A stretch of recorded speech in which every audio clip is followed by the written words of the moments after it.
कुछ एक्शन नहीं करेंगे, कुछ एक्शन नहीं करेंगे, कनेक्शन लगातार करेंगे, लगातार ये कनेक्शन करेंगे कि डिंपल को कैसे गिरफ्तार करवाना है, अखिलेश को कैसे गिरफ्तार करवाना है, आजम खान के पुत्र अब्दुल्ला आजम को कैसे गिरफ्तार करवाना है। कि आज की राजनीति इतनी नीच और इतनी गंदी हो गई है कि जिसमें कोई किसी को नहीं बकसता है। कभी जैसा कि अभी ऋतिक भी बता रहे थे, कभी स्मृति ईरानी आते हैं, कभी द्रौपदी मुर्मू जी भी आ जाती हैं। लोग संवैधानिक पद पर बैठा इंसान को भी नहीं बकसता।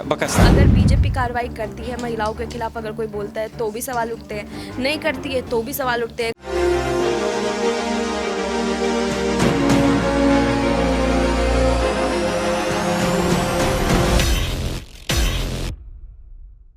नमस्कार, आप देख रहे हैं नेक्स्ट 9 न्यूज़ में हूं आपके साथ दीपक गुप्ता। सत्ता के खेल के इस खास प्रोग्राम में बात करेंगे डिंपल यादव की। सांसद डिंपल यादव कहें तो ज़्यादा बेहतर रहेगा, क्योंकि इस बार मैनपुरी का चुनाव जो जीता था, साल 2022 का अंत सपा पार्टी के लिए शानदार रहा।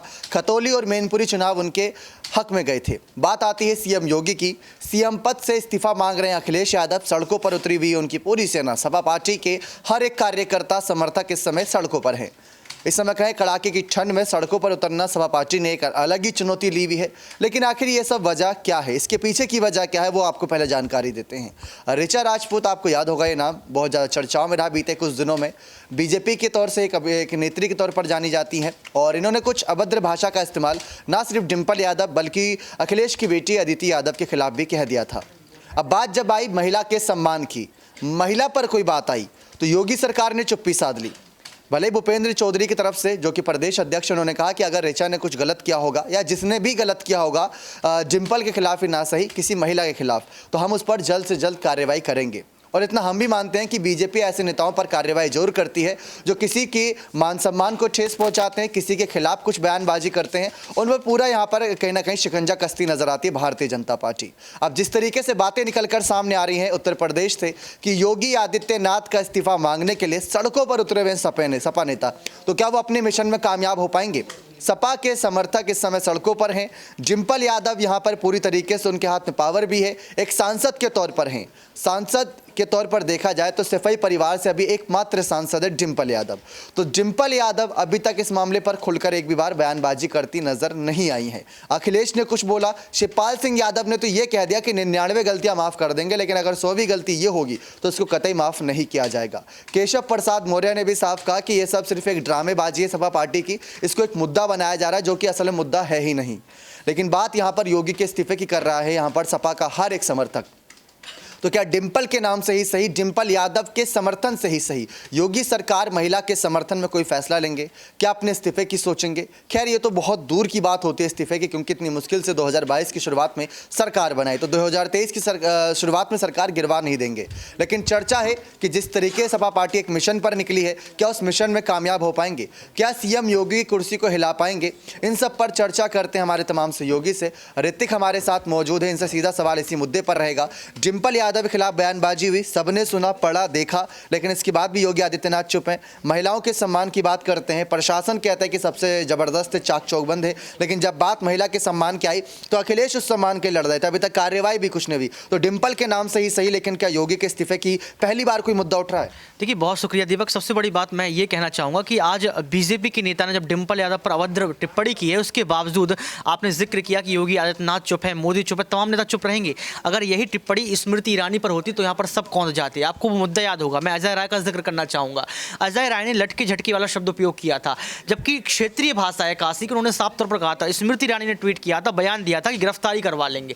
जबकि स्मृति ईरानी ने, आपको याद होगा, एक बात और कही थी कि राहुल गांधी और राहुल गांधी की माँ, इस तरीके का वर्ड यूज किया था। इसके बावजूद भी आपने देखा कि कितने बीजेपी के नेता सामने आ गए और लगातार कहने लगे अजय राय की गिरफ्तारी कराओ, अजय राय की गिरफ्तारी कराओ, नारेबाजी की। लेकिन आज डिंपल पर जब इस तरीके की भाषा का उपयोग किया गया तो कोई बोलने को तैयार नहीं है। सबसे बड़ी बात है, सांसद है, एक सांसद का ओहदा होता है। आपने आजम खान को गिरफ्तार करवा लिया, क्यों? क्योंकि आजम खान ने हेट स्पीच दी थी। आपने अनुराग ठाकुर को जो है प्रमोशन कर दिया, क्यों? क्योंकि उन्होंने हेट स्पीच दी थी। तो यही जो अंतर है, यही जो डिफरेंस है, कहीं ना कहीं बीजेपी की नाकामी दिखाती है, बीजेपी की जुमलेबाजी दिखाती है और बीजेपी का डर दिखाता है। इस पर आप सीएम योगी की तरफ से एक्शन क्या उम्मीद करते हो कि योगी अगर मुख्यमंत्री कुर्सी पर हैं तो वो क्या एक्शन? देखिए, कुछ एक्शन नहीं करेंगे, कुछ एक्शन नहीं करेंगे, कनेक्शन लगातार करेंगे, लगातार ये कनेक्शन करेंगे कि डिंपल को कैसे गिरफ्तार करवाना है, अखिलेश को कैसे गिरफ्तार करवाना है, आजम खान के पुत्र अब्दुल्ला आजम को कैसे गिरफ्तार करवाना है, अब्दुल रज़्ज़ा आज़म की जो माँ है यानी कि फातिमा, उनको कैसे गिरफ्तार करवाना है। तो कनेक्शन चलेगा, एक्शन कुछ नहीं लेंगे, क्योंकि वो चाहते हैं कि समाजवादी पार्टी की छवि खराब हो, अखिलेश यादव की छवि खराब हो, ताकि निकाय चुनाव में जो है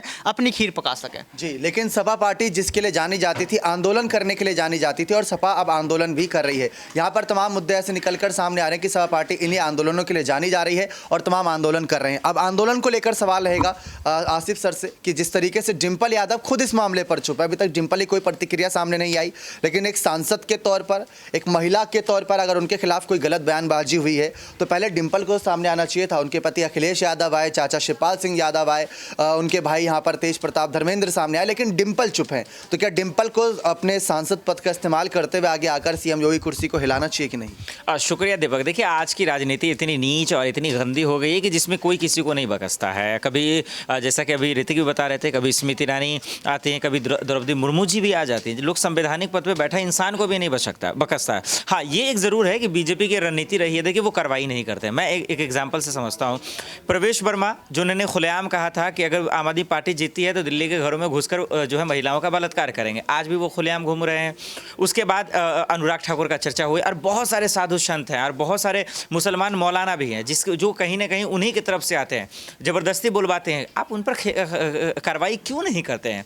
ओवैसी पे कार्रवाई क्यों नहीं करते हैं? इससे यही समझ में आता है कि आज हिंदुस्तान की राजनीति इतनी गंदी और नीच हो गई है जिसमें आम लोगों को परेशानी उठाना पड़ता है, जिसकी वजह से आज ये सब चीज़ होना होता है। ये रीचा की बात मुझे लगता है ये तो खैर आम है, ठीक है, अभद्र टिप्पणी हुई, कार्रवाई आज न कल अगर योगी जी चाहते तो खैर करवा ही लेता है, हालांकि आवाज़ उठ रही है। लेकिन मसला ये है कि कहीं ना कहीं आज हिंदुस्तान की राजनीति में सबसे ज़्यादा महिलाओं को टारगेट किया जा रहा है। देखिए, एक सवाल ये रहेगा कि योगी आदित्यनाथ के खिलाफ अब सड़कों पर सपा नेता उतरे हुए हैं, उनको एक मुद्दा मिल चुका है। तो क्या आपको लग रहा है कि जो इस्तीफा कराने के लिए योगी आदित्यनाथ का निकले हैं, अखिलेश ने साफ कहा था कि योगी आदित्यनाथ को इस्तीफा देना होगा, इनकी सरकार हम गिरा कर रहेंगे क्योंकि ये गलत तरीके से हम पे भ्रष्टाचार के आरोप लगाते हैं, हमें जेल की सलाखों के पीछे भेज देते हैं, जेल भरो आंदोलन तक ये चला रहे हैं। तो इसमें आप कैसे देखते हैं कि ऐसा कौन सा मुद्दा है जिसके खिलाफ जाकर योगी को कहीं ना कहीं इस्तीफा देने के लिए मजबूर करें या उनकी सरकार गिराने के लिए मजबूर करें? एक आपकी पत्नी पे अभद्र टिप्पणी कर दी तो आप इस्तीफे की मांग कर रहे हैं। जब पूरे यूपी में सीए के खिलाफ जब पूरे गरीबों को जो है जुल्म किया जा रहा था, बुलडोजर चल रहा था, तब आपका प्रोटेस्ट कहाँ चले गया था अखिलेश यादव का?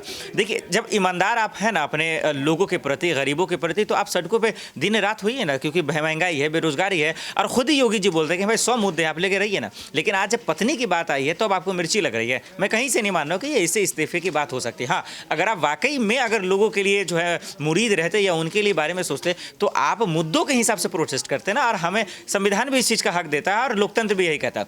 आज पत्नी की बात आई है और मुझे लगता है कि आप उसकी आवाज़ उठाएं, ये गलत बात नहीं है, और उन्हें माफ़ी मांगनी चाहिए और योगी जी को भी कार्रवाई करनी चाहिए। जी, पत्नी की बात आई है तो अखिलेश यादव तो सड़कों पर उतरे हुए हैं, लेकिन उनके साथ नेता क्यों उतरे हुए हैं? तो ये पार्टी की बात हो गई। अब पार्टी के मुद्दे को लेकर यहाँ पर सवाल रहेगा क्रांति से कि एक महिला के तौर पर वो कैसे देखती है इस नज़रिए, इस पूरे मामले को, क्योंकि डिंपल यादव की बात करें तो डिंपल सांसद पद पर रहते हुए जब उनको बयानबाजी करनी चाहिए तो वो चुप नजर आ रहे हैं। अखिलेश यादव सामने आ रहे हैं। आसिफ सर ने कहा कि पत्नी की बात आई तो अखिलेश सामने आ गए, अखिलेश सामने आए, उनके साथ हजारों नेता समर्थक भी सड़कों पर आ गए। तो बात पत्नी की थी तो अखिलेश को खुद आना चाहिए था, नेताओं को साथ में ही लाना चाहिए था। तो बात ही पार्टी की आ चुकी है। पार्टी के नजरिए से डिंपल यादव का कदम क्या देखती हैं?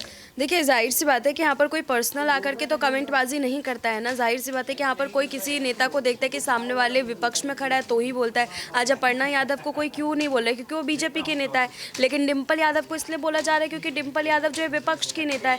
देखिए, मेरा मानना ये है कि अगर बीजेपी कार्रवाई करती है महिलाओं के खिलाफ, अगर कोई बोलता है तो भी सवाल उठते हैं, नहीं करती है तो भी सवाल उठते हैं। खास करके उनके नेताओं की, अगर कोई उनके पार्टी की अगर कोई नेता होती है, उनके ऊपर अगर किसी तरीके की अभद्र टिप्पणी होती है, जैसे कि अभी राष्ट्रपति का मामला सामने निकल करके आया था, उस दौरान जो बातें निकल करके आई थी, हमने उसमें भी देखा कि वहाँ पर सवाल उठे कि आखिरकार क्यों वहाँ पर आवाज़ उठाई, क्यों सबने वहाँ पर जो है इतनी बड़ी कार्रवाई की मांग की। आज जब एक नेता के खिलाफ नहीं ले रहे हैं कोई एक्शन तो उसमें भी सवाल उठ रहा है। तो मुझे लग रहा है कि वहाँ पर उनकी अपनी एक अलग रणनीति बन रही है। लेकिन यहाँ पर देखिए, अगर डिंपल यादव के ऊपर जो भी यहाँ पर बयानबाजी की गई है वो एक पार्टी के नेता के तौर पर किया गया है। वहाँ पर कोई उनको निजी जा करके नहीं बोल रहा था। यहाँ पर जाहिर सी बात है कि हर कोई पार्टी के नेता समझ करके बोलते हैं, वहाँ पर भी बोला है। और एक सामने वाली विपक्ष की पार्टी होने के नाते मुझे लगता है कि वैसे ही लहजे में जो है सामने वाले को जवाब देना चाहिए, क्योंकि यहाँ पर कानूनी कार्रवाई कितने अच्छे से होती है वो हम सब ने देखा ही है। लेकिन यहाँ पर अब सवाल यही आता है कि डिंपल यादव की चुप्पी कब तक रहती है और अखिलेश यादव कब तक योगी सरकार के खिलाफ इस मामले को आगे बढ़ाते प्रदर्शन करते हैं। इस्तीफे पर अड़े हुए हैं, सरकार गिराने पर अड़े हुए हैं और जेल भरो आंदोलन तक के मामले को उठा दिया। आप देखते हैं उसमें कामयाब हो पाती या नहीं। लेकिन आपको क्या लगता है, क्या इसमें योगी आदित्यनाथ जो देश के सबसे बेहतरीन नेताओं मुख्यमंत्रियों में से एक माने जाते हैं, क्या इस बार गलत है? तो अपने राय कमेंट सेक्शन में जोड़ दीजिएगा। बहुत बहुत धन्यवाद।